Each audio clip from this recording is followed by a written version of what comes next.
Yes, I'm 80. What did I think? How did I think I would be at 80?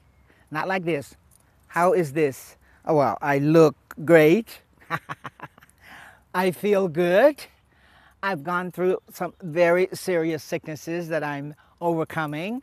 So it's like having a second chance at life. I'm happy to be an 80-year-old woman.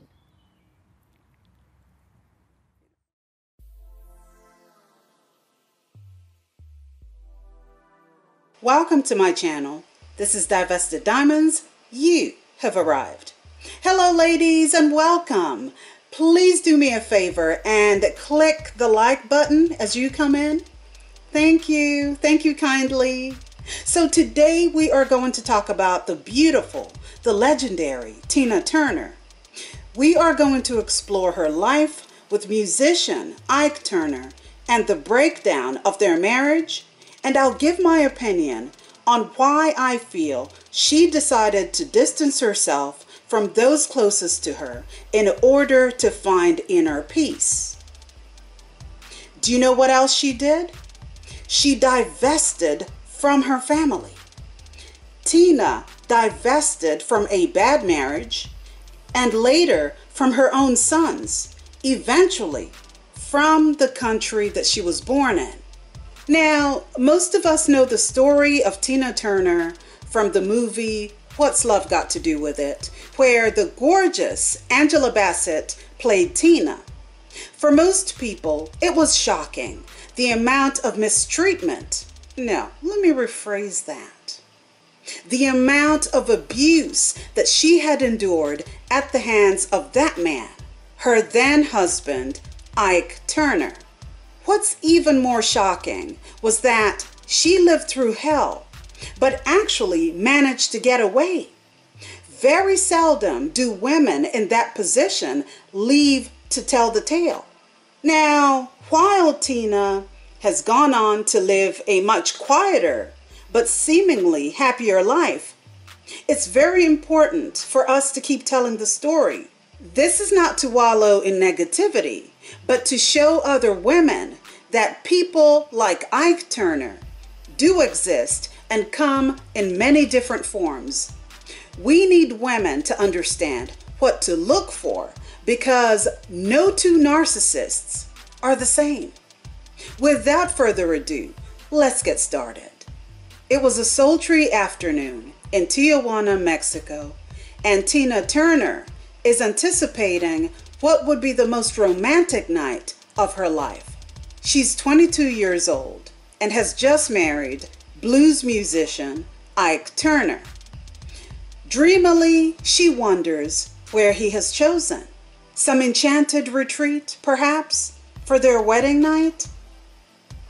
So, any guesses where Ike Turner chose to take his bride after they tied the knot? He took her to a whorehouse on their wedding night. Now let that sink in for a minute. Once inside, too fearful of her violent husband to turn on her heels, she was forced to watch a live sex show. The young woman from Nutbush, Tennessee, who grew up singing in a Baptist church choir, had been married just a matter of hours. The experience was so disturbing that I suppressed it, scratched it out, and created a different scenario, a fantasy of romantic elopement, she says. Now, as mentioned earlier, most of us have heard about Tina's tumultuous relationship with Ike Turner. It has been chronicled in a book, movie, and musical. The story about a preacher's son, Ike, sexually rapacious, cocaine addicted, physically abused her throughout their relationship using everything from walking canes to a pot of boiling coffee. It wasn't until a few years ago that Tina actually mustered up the courage to reveal what had happened on that fateful day they married in the border city of Tijuana in 1962. When her notions of love were brutally appended, she never told anyone because she was too embarrassed. Tina is now 82 years old and has experienced a series of health issues such as a stroke, cancer, and kidney failure in past years. By the early 1960s, she was practically enslaved to her domineering lover and mentor, 7 years her senior, and had already experienced his violent temper just as she knew of the many infidelities. Yes, she was in love, but she could also see that the marriage to Ike would be disastrous. When asked, though, she was afraid to say no. They drove from California over the border to Tijuana, a city that, even then, had long lost its chic allure. Sailors were attracted by the cheap brothels. Eloping couples came for ubiquitous nuptial parlors offering cheap weddings. Only Ike came for both. Tina says people can't imagine the kind of man he was. A man who takes his brand new wife to a live pornographic sex show right after their wedding ceremony. There I sat in this filthy place, watching Ike out of the corner of my eye, wondering, does he really like this? How could he?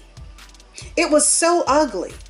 The male performer was so unattractive and seemingly impotent, and the girl, well, let's just say what was on display was more gynecological than erotic. I was miserable the whole time, on the verge of tears, but there was no escape. We couldn't leave until Ike was ready. She could hear the cries from those telling her she should have ended the marriage as soon as it began. Her marriage, by the way, lasted 16 years. Instead, she buried the experience. Some things you don't remember. Some things you don't want to. Those memories dig into your gut. She adds that the ceremony wasn't much better. Ike always had an angle. He must have figured out that Tijuana was the best place for a quickie ceremony. It probably wasn't even legal. There was no point in questioning his motives. It would have just made him mad, which might have led to a beating. I definitely didn't want a black eye on my wedding day. Once we crossed the border, we drove down a dusty road and found the Mexican version of the Justice of the Peace. In a small, dirty office, a man pushed some papers across the desk for me to sign, and that was it. Now, I may not have had much experience in weddings, but I knew that the occasion was supposed to be emotional and happy. There was none of that at this wedding. Nobody said, "You may kiss the bride," no toasts, no congratulations, no mention of happily ever after. As bad as that was, what came next was even worse. As long as Ike was in down and dirty Tijuana, he wanted to have fun. His kind of fun. After the brothel visit, the newlyweds returned to Los Angeles. By the next day, I was bragging to people. "Oh, guess what? Ike took me to Tijuana. We got married yesterday." I convinced myself that I was happy. And I was happy for a brief time because the idea that I was married actually held meaning for me. For Ike, it was just another transaction. By his own admission, Ike's affairs ran to 3 figures. His private quarters at the Los Angeles home were known as the orgy room. Tina finally left him after he hit her because she complained that he got chocolate over her white suit. He would later say in an interview, "Ain't it part the woman's fault if she stays and lets me hit her?" Tina soon found out that it wasn't easy to disentangle herself. Bullets were fired into one of the houses that she had moved to, and a car was burned. For a while, she carried a gun. When Tina walked out, she had 36 cents and a single handbag to her name. In the subsequent divorce action, she asked for no money or property. It was the price of freedom.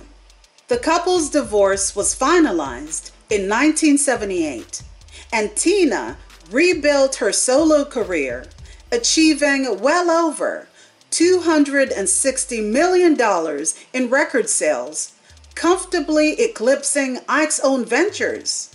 Before he died in 2007, aged 76, he spent most of his time trying unsuccessfully to erase his reputation as a wife beater. There is so much to unpack here, so many lessons for all women to learn from.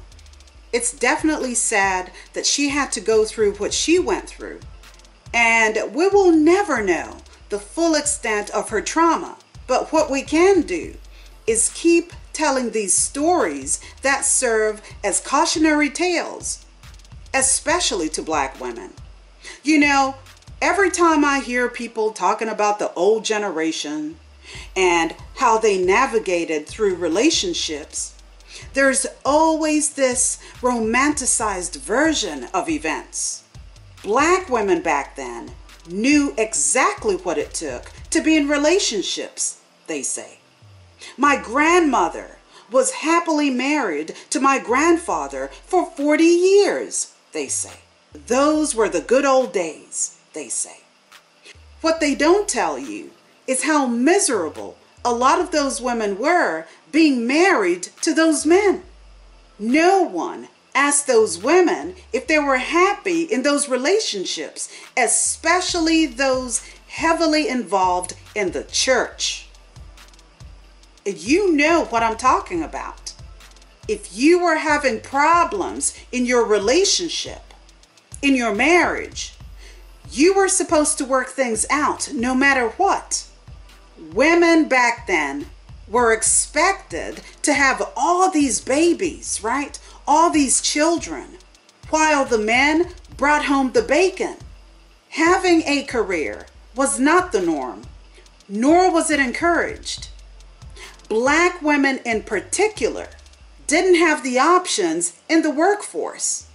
The only jobs available to them at that time were low-paid jobs.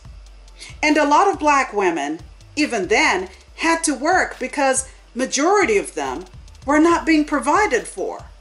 They still had to cook, clean, take care of the kids, take care of their husbands, and do everything else around the house.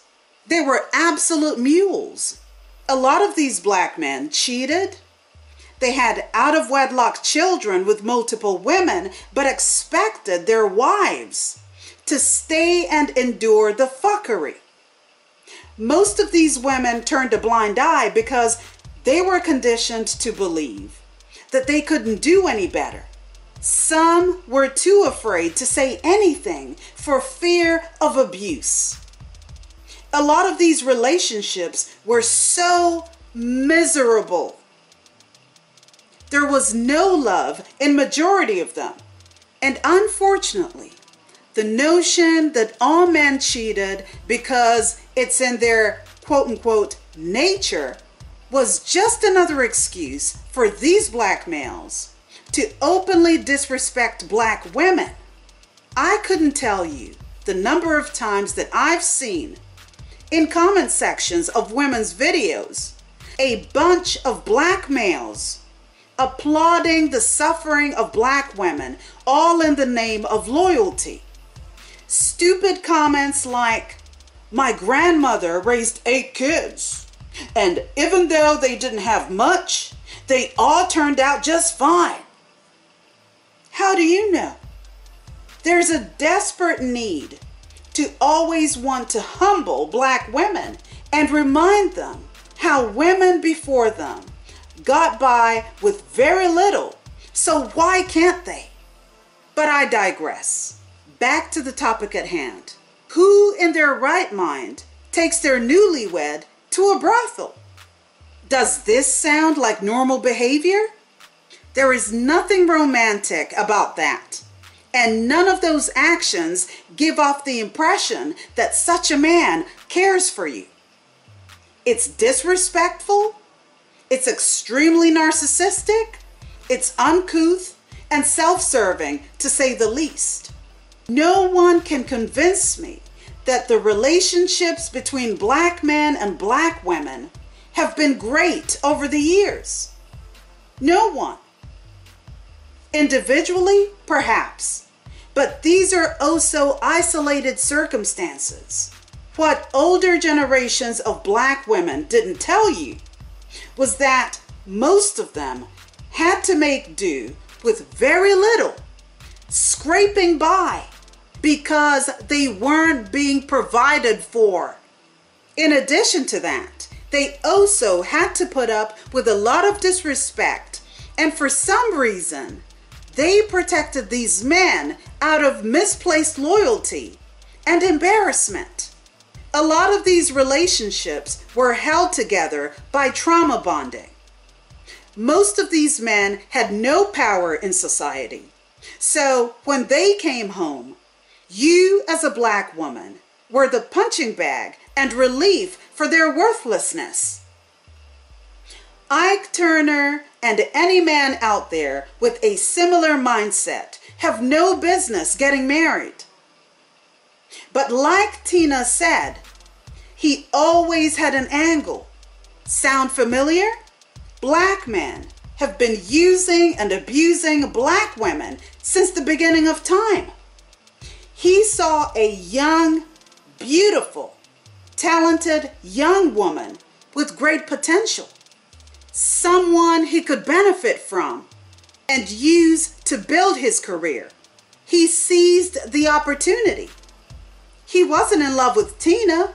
He was an arrogant bastard who knew that there was always some desperate black woman from unfortunate circumstances willing to put up with him and his attitude for a few dollars. But why would he continue to do that for nothing when he could find one to make him money? The same money that he would use to feed his habits while cheating with other women. Here's the thing. The reason he went out of his way to marry Tina was because she had the potential to make him a lot of money. Tina was basically his insurance policy, and I believe that that was the reason he put a ring on it. She was oh so in love with him, and he knew that and capitalized on it. As someone who was raised in the church herself, I don't doubt that she was programmed to pedestalize marriage, as most black women do. And so when they finally did it, it felt like an achievement of some sort for her because of what she believed marriage symbolized. He didn't give a shit whether she was happy or not. He just needed to keep her captive in this sham of a marriage because it benefited him. He hated women. And if you've noticed, a lot of these black men who have a hatred for black women have similar background stories. They all claim to have been sexually touched by women. If you look at R. Kelly, for instance, he has made similar claims, and Ike was no different. There were claims that he was messed with by 3 older women starting from the age of 6, and that continued for a number of years. If common sense serves me correctly, I'll say that his lack of therapy meant the beginning of the end for any poor woman who would have the misfortune to ever encounter him. R. Kelly did the same. The promiscuity, the aggression, the sense of acting godlike over women, the mind control, and the rage against women who had nothing to do with his trauma. is remarkable. The need to punish all women by controlling them and manipulating them through humiliation tactics is astounding. Unfortunately, Blackistan has been a place of clandestine behavior such that most people walk around with undiagnosed mental illness. They like to pretend they have no problems, but proceed to impose those symptoms on the rest of society. This man's therapy was in the form of inflicting physical and mental abuse on his wife, Tina. It wouldn't have mattered what kind of woman Ike would have ended up with. The results would have been the same. This behavior is also part of the reason why black males are dangerous to black women and girls. Men like him use their trauma to abuse others rather than seek help. Should Tina have left this toxic marriage sooner? Absolutely. There's no doubt about that. Matter of fact, she shouldn't have married him. She should have followed her gut and stayed away from him, but she didn't. In her own words, she was terrified of him, and she only said yes to marrying him because she couldn't say no. She feared for her life because he did have quite the temper. When you feel a sense of entrapment, such as Tina did in her relationship, it couldn't be that much different from slavery. It wouldn't have mattered if any one of her friends had hatched a plan to get her out of there. The hold that Ike had on Tina would have made her go back to him over and over and over again. She had shows to do, and he had money to make. And the quote-unquote marriage was nothing but shackles to keep her there as long as he could. In 1968, she tried to end it all by overdosing on Valium pills. She said, and I quote, "It was my relationship with Ike that made me most unhappy. At first, I had really been in love with him. Look what he had done for me.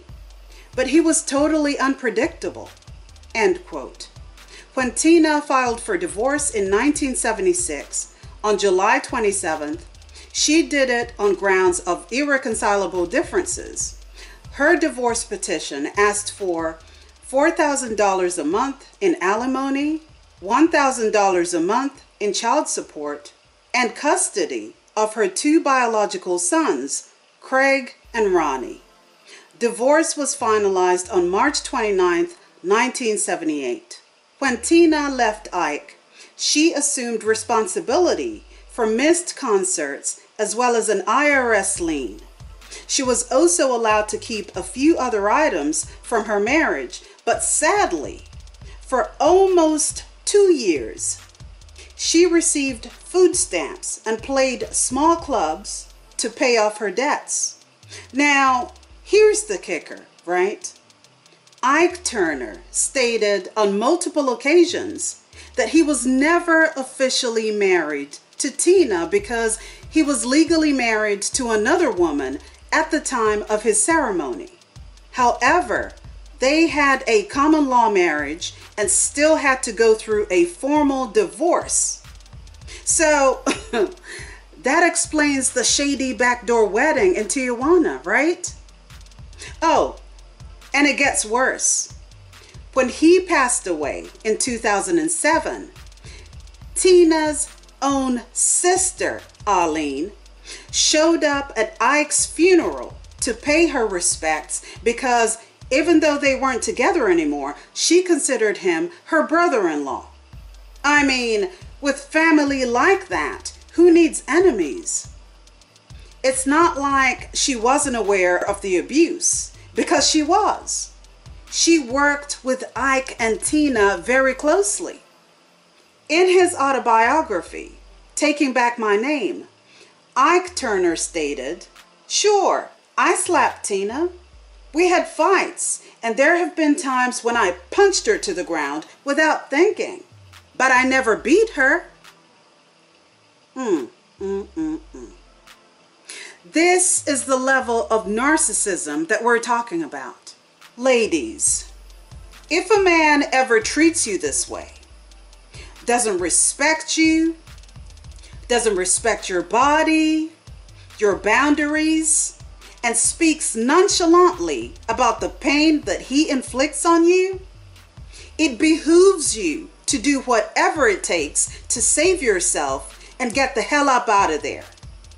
This man had no remorse for what he had done.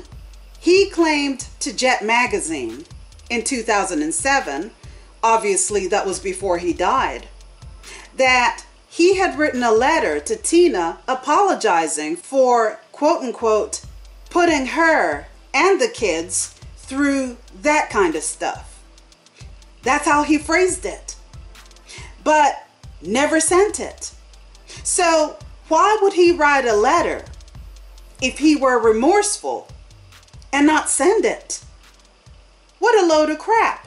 It really is shocking how Tina managed to get away before she got put in the ground. There was no sympathy from her own sister or Ike Jr. Now, Ike Jr. is obviously Ike Turner's son, whom Tina had adopted and raised right after she got married to Ike. Ike Jr. did an interview with the Daily Mail, and in the article dated August 6th of 2018, he seemed very protective of his abusive father and less empathetic to his adoptive mother, Tina. He said, "Tina raised me from the age of 2. She's the only mother I've ever known, and I haven't spoken to my mother since goodness knows when. Probably around 2000. I don't think any of my brothers have talked to her either."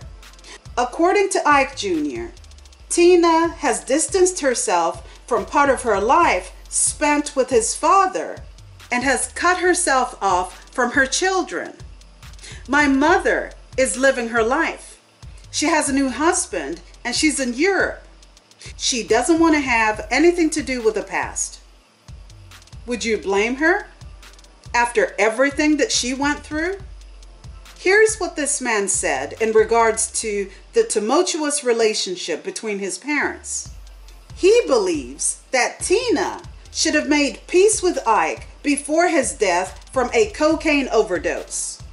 "I think it's real late," said Ike Jr., adding that he also suffered at the hands of his father, who pistol whipped him after he began working as Tina's sound engineer. He said he forgave his father and wished that Tina would have done the same. Why? The man was a demon. In any case, Tina has said in interviews that she has forgiven Ike, but that's her choice to do so and nobody else's. When asked about his father's violent nature, well, he was a little cagey about that. He didn't really say much about that, but revealed the following: "My mother and father had no more fights than the people next door to you. I think their problem was her mouth and his mouth. My father didn't take shit from nobody."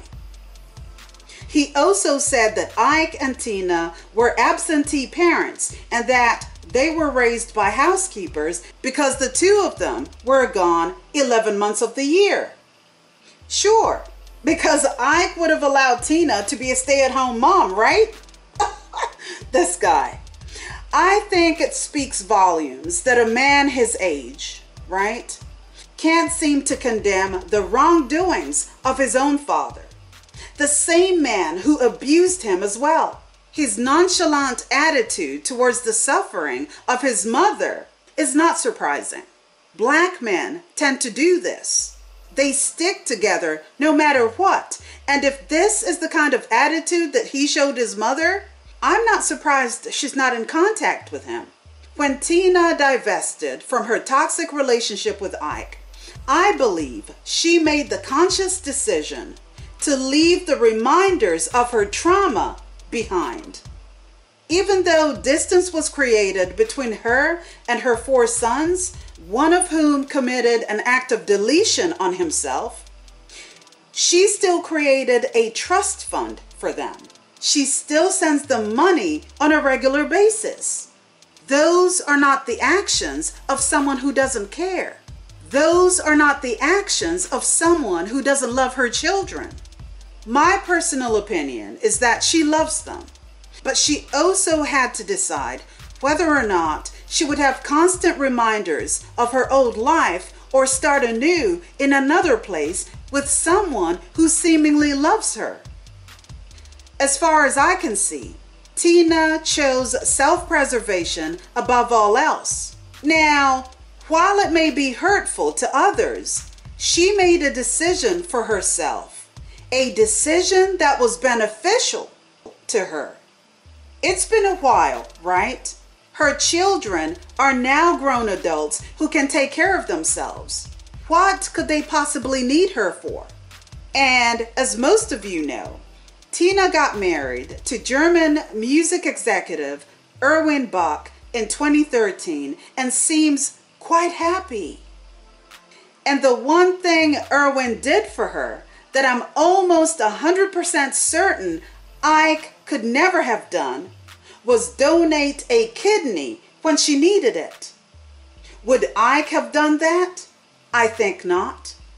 Ike was a broken man who self-medicated until he deleted himself due to his own actions.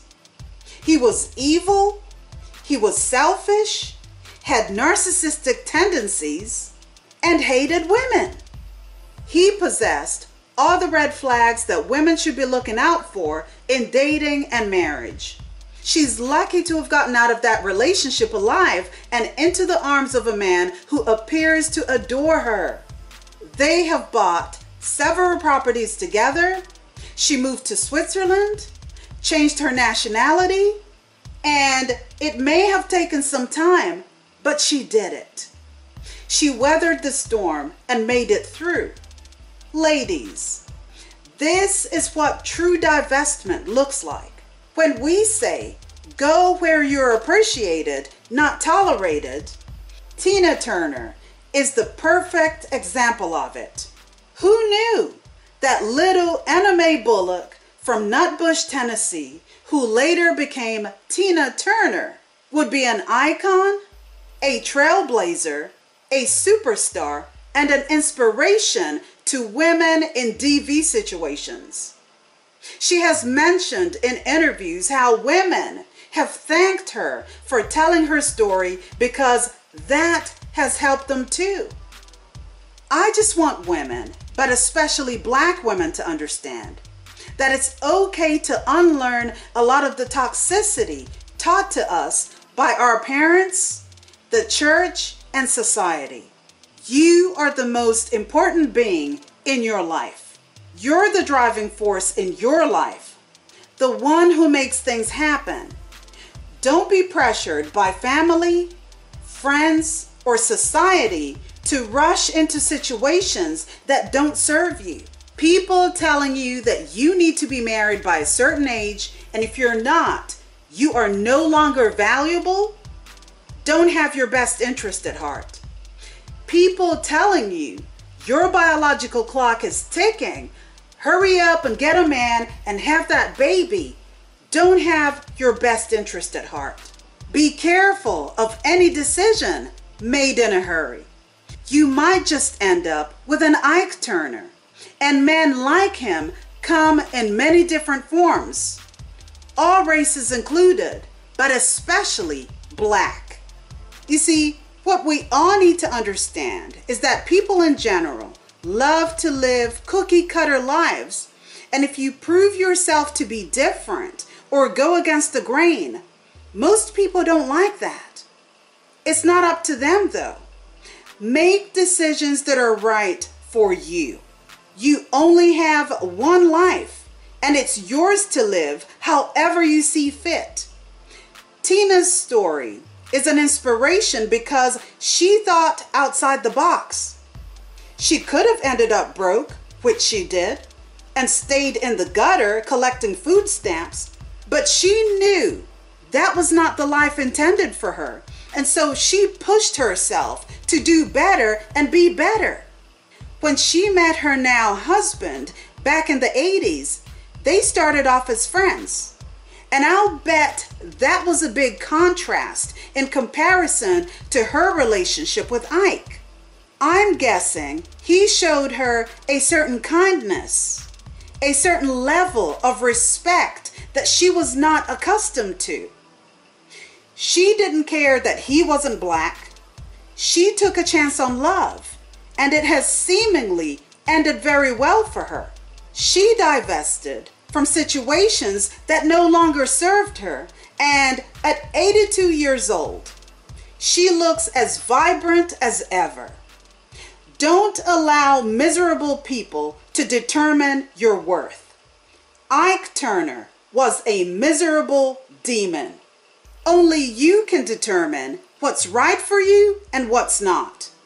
It's never too late to start over, even if it means going it alone. Divest, divest, divest. So, what are your thoughts on what's been discussed here today? Please leave your thoughts and comments down below. Don't forget to like, share, and subscribe to the channel. And remember, ladies, self-love, self-worth, and self-preservation will get you far as a divester. Ignore the haters and do you. Thank you so much for watching. This is Divested Diamonds, and I'll see you next time. Bye, diamonds.